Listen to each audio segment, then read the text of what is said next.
Greetings, everyone. How are we all feeling out there today? For this beautiful double whammy rune reading, this is a huge rune reading, y'all.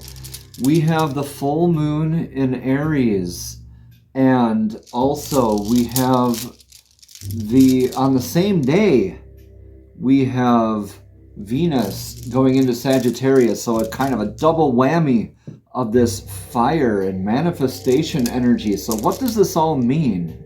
As I'm laying out the runes here, I have a whole bunch of information to read off for you here off of my notes, and a lot more of this information will be included in the description box below, so please click that description box below for more information on all of this. Now, as I adjust the runes and read about this, please take what resonates and leave what doesn't. Okay, I'm not reading any reversed runes here during the reading here, but we are using the Unikite runes for this double whammy kind of energy. I thought this would be very fitting. Incidentally, these are available in the shop at youressentialpractice.com. The full moon in Aries on October 17th is a powerful and transformative time, marking the third of 4 consecutive supermoons in 2024. So please check how that resonates with you. Again, a lot more information in the description box. Moving forward, we also have from October 17th to November 9th, Venus enters the sign of Sagittarius, shifting our focus from intensity of Scorpio to a more adventurous, open-hearted sort of energy.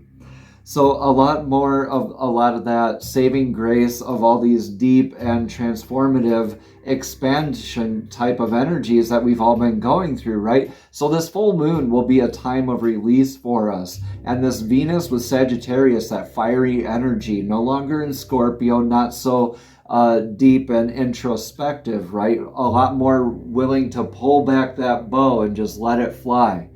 So moving in, let's go into the runes here. Moving on.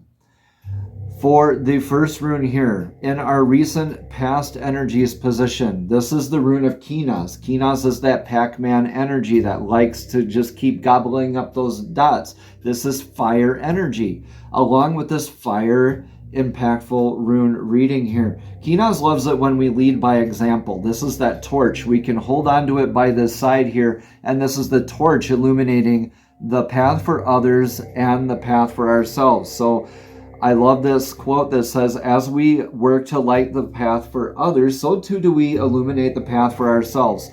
That's calling more for practicing what we preach, right? Taking our own advice. And we're coming from that energetic past of that energy of really learning from our examples, learning from the advice that we too dispense in order to manifest and move forward here. And look at this, beautiful now energies is in the rune of Ingu. So Ingu is that divine masculine rune.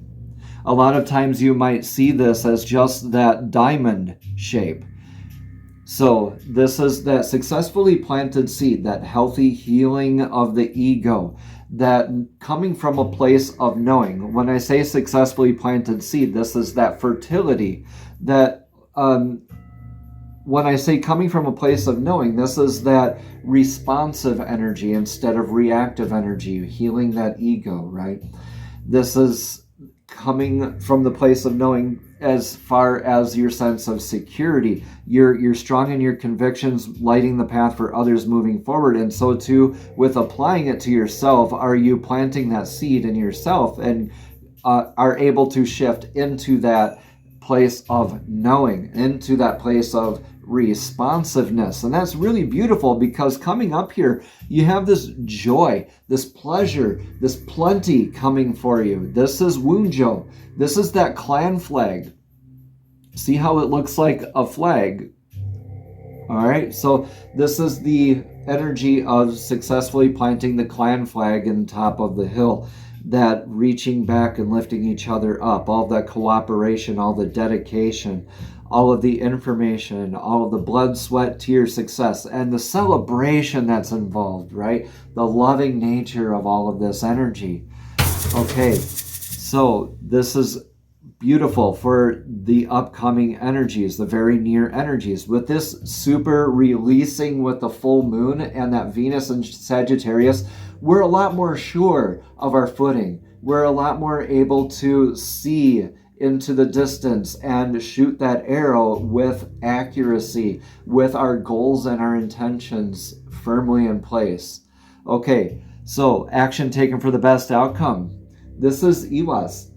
This is, so I want to say Awaz, sorry, not Iwas, this is Awaz. So very, very similar spelling. However, this is that energetic source that's proven itself to you. This is the pilgrimage rune. This is the horse rune. All right, so this is the trusted ally, that trusted energetic source. Is it yourself? Is it a good friend of yours? Is it that colleague that always seems to have your back? Right? See what resonates in your life, and maybe you can come to leave a comment or share the video with this energetic source of yours and say, hey, look, they're talking about you in this rune reading. So this is beautiful because the action taken for the best outcome, this is that trust in this ally. And this is very much an ally for you. You have that sense of clarity now. You're manifesting, you're coming from that place of knowing with that fire manifestation energy, and you're trusty, you're able to throw yourself all into these beautiful energies. And that's awesome because your thoughts, feelings, and emotions position here indicates, this is Tiwaz, the rune, by the way. This is indicating your sense of refined judgment, your sense of balance, your discipline work. This is your dedication, your victory. How do you view your victory? What steps do you take to victory? Okay, so this is that dedication, that discipline, and that's perfect because that's leading and that's very hand in hand with your joy and your pleasure, along with this trusted energetic source for you. Ooh, is there a new love in the works for you guys? Is there a new love? Ooh, let me know in the comments below. This is exciting stuff. That healed divine masculine work, beautiful work, everyone, because what do we risk losing here is Fehu, our sense of abundance. So maybe this is an aspect of how we viewed abundance. Do I have enough abundance in love, abundance in wealth, abundance? I mean, how do we view it? Maybe where those aspects get to shift away from that and transmute into healthier aspects of abundance, like that loving support, the nurturing, the familial type of support, or this could be more abundance just in that spiritual aspect. However, with this being directly across from your divine masculine rune, this is that fertility rune, fertility and Fehu here. This is that rune of cattle, right? So as our wealth increases, so too do our opportunities of investment, and so that comes with a list of pros and cons, doesn't it? Coming from that place of knowing, when we're not doing that, we have that ego attachment to it, we do risk more of this abundance, whatever this means to you. So make sure you're doing this from a very healthy ego standpoint. That way you can transmute what your abundance mindset is and how you view and value it, right? Maybe your emotional value of it as well. So this is really great because what we have to look forward to in the outcome, right? This is a beautiful rune called Ansus. This is that antenna, divine downloads. This is very closely related to Lagus, and that would be the divine feminine rune. So if we just remove this one hash mark here, hard to reach around and do that, but that would be the divine feminine's rune. So you're getting a lot of this intuitive work, a lot of spiritual upgrades, a lot of huge downloads coming up to you here. This is that godlike communication. This could be that communication with this trusted energetic source, right? Remember, that could be a relationship with divine as well. This could be that new partner of yours. Or this could be just how we are relating with our manifestation work, how we entered into this energy, right? We're really handing over our lives to this trusted energetic source. Maybe this is divine, right? For more that insight, intuitive hits, downloads, prophetic dreams. Pay attention to your dreams, y'all. Lucid dreamers, this is going to be a significant time for you. Okay, So moving forward, let's get a chakra token for today's mental clarity and meditation practices, and we'll follow it up after this with the major arcana cards with the runic tarot. So stay tuned, please, because we do have more tarot to go through. This is the root chakra. Beautiful. So how's that foundation work? Successfully planted seed, that coming from a place of knowing, that healed ego aspect. So how is that really working for you all? Right? So when we're secure in our sense of self, our divine sense of knowing, when we're rooted, when we have that secure foundation, we can then better tune into these divine downloads. We're anchored, right? And then we're more open and receptive, right? So this is beautiful. This is 396 hertz solfeggio frequency for the root chakra solfeggio frequency. It's the first chakra, and it's located at the base of the spine. And this chakra is associated with survival, safety, security. Someone with a blocked root chakra would typically be fearful or anxious. Listening to the 396 hertz solfeggio frequency will help to stimulate the part of the subconscious brain that is associated with this blockage, and to help you unearth negative belief systems and deep feelings that reside within you. All right, and the deep subconscious mind as well. This really helps heal that. When you are in a balanced root chakra and it is unblocked, you would feel more secure, connected to your body, and feel more grounded. Yeah, coming from that healed ego aspect, being able to celebrate in healthy ways, still being very much in your convictions and your disciplines, rooted in a holistic way, and exploring this beautiful pilgrimage that's going to lead to a lot of spiritual insight for you. That's a lot for me to say in one breath. So let's get into the mudra here. This is the two-hander. I'm going to show it to this camera, and then I'll show it to the other one. We're starting off with, here's the church, here's the church, here's the steeple, open the doors and see all the people. So we're kind of tucking in the fingers and making that folded prayer position. And with the thumb and index fingers, we're touching tips on both of those, making those into a chain. And then after that, we're taking the middle fingers and just making them touch the tips. These other fingers are still tucked in. We tip this down towards our root chakra, right? That's the base of our spine. So we can just point this down south, right? Down towards that region of our body, and recite the mantra LAM, L-A-M, envisioning that beautiful red color emanating from that root chakra, increasing the strength in our stability, our self-awareness, our rooted holistic practices. Again, that prayer is, we start off in the prayer position, and we are tucking it in, and we're doing I have to lean over. Let's try it this way. We're touching the tips of these again, doing the middle fingers extended with the tips touched, okay? We're pointing that down south, 396 hertz solfeggio frequency, playing the mantra LAM. Beautiful, beautiful stuff. Now, let's get the major arcana cards for each of these runes to further clarify the message here for us. For Kinas, in the past energies position, we're coming from that chariot. Now, when we're looking at the past rune readings here, we can see more of these pictures and the journeys that we've been on energetically. So please do look at some of the past energetic rune readings from these sort of themes here going on, because this chariot is definitely where we have been coming from, and this is divinely guided, y'all. I cannot make this stuff up. This is correlating directly with previous rune readings, and I do not pre-draw any of this stuff. So again, Kinas here is with the goddess Freya standing in her chariot, and she's the goddess of war and the queen of the Valkyries. It may seem too good to be true to see her riding a chariot on this card, but she rides across the sky in a chariot drawn by two giant cats.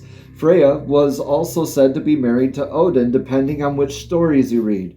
She's the closest goddess to the power to that of Odin.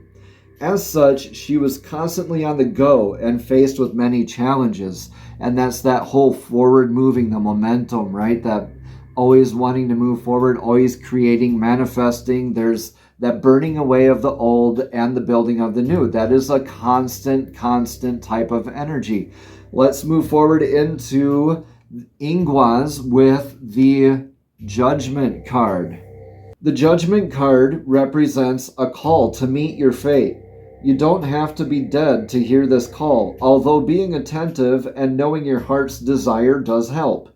When you know precisely what you want in life, step into this role and grasp it with both hands. Wake up each day to meet the challenges that stand between you and it. Know that you have the power to become what you desire. And yes, this is a very interesting card to have with this rune of fertility, but this is also that you're going to see this as a common theme throughout life, throughout everything, right? Is that burning away to give birth to the new, to plant the new seeds into that. So death has to occur in order for the fertile ground to be there, right? So this is beautiful stuff. Moving forward, we have in Wunjo this beautiful card of strength. Look at the artwork on this card. I just love it. Through it is the Norse goddess representing strength. The daughter of Thor and Sif is well known for her battle skills. She bested the creature Aries by asking him all sorts of questions. She kept the two of them awake all night, and when the day came, Aries transformed into stone.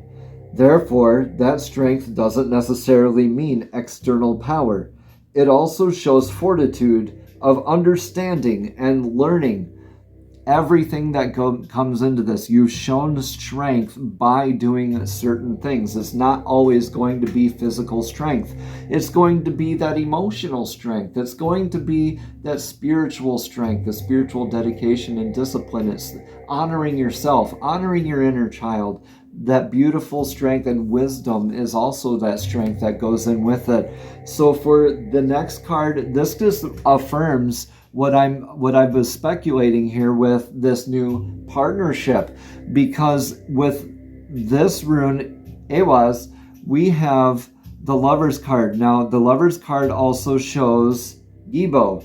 So let's see what the Lover's card has to say for us.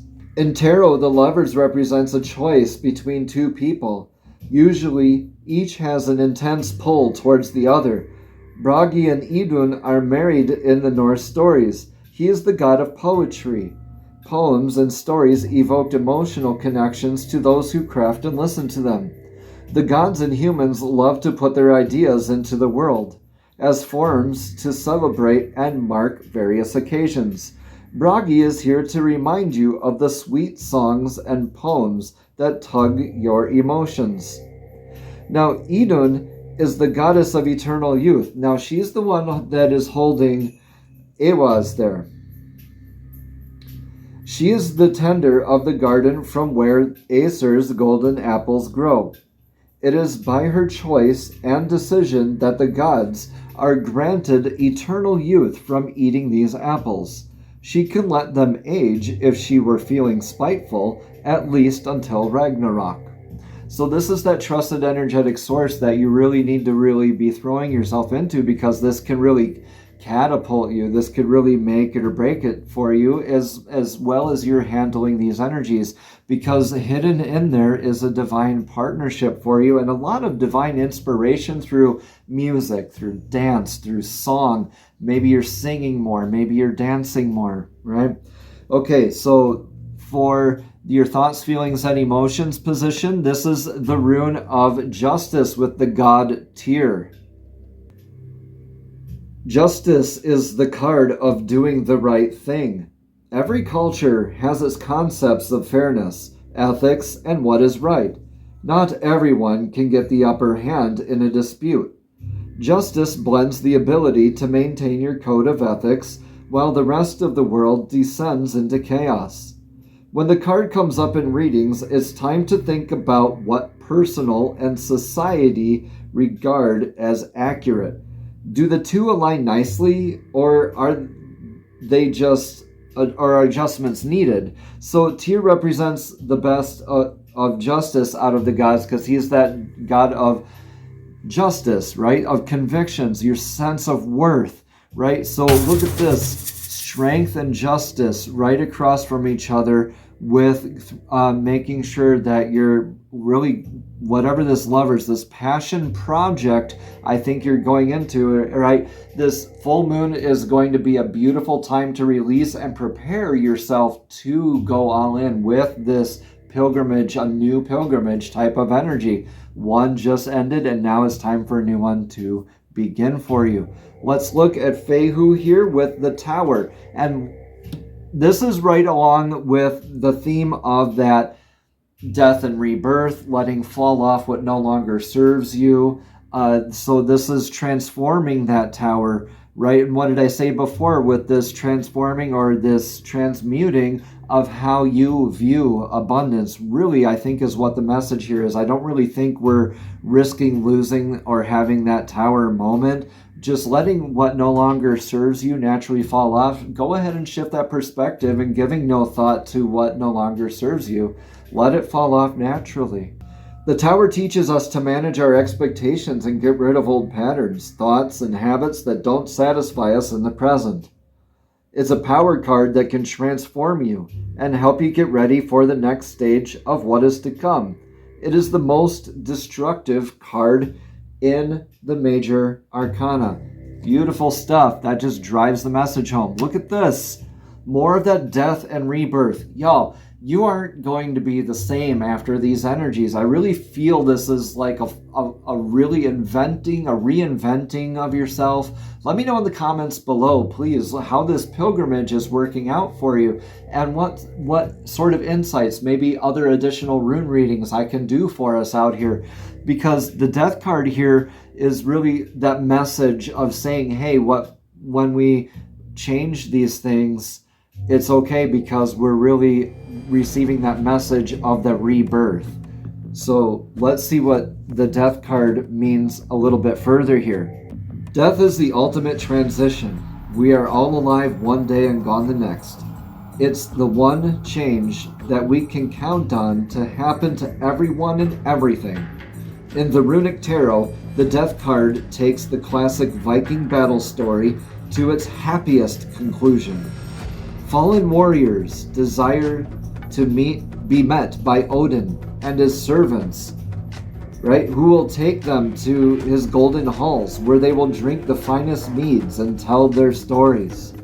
They will gather for one last time for a battle of Ragnarok.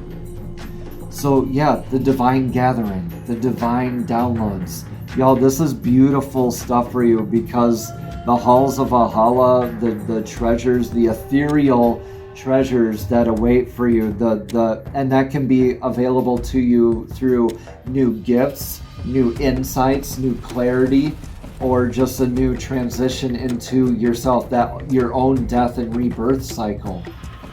So if you would like a rune reading from me personally to you, please contact me at youressentialpractice@gmail.com. I've been Eric Paulson with Your Essential Practice. Namaste. Have a blessed and abundant day.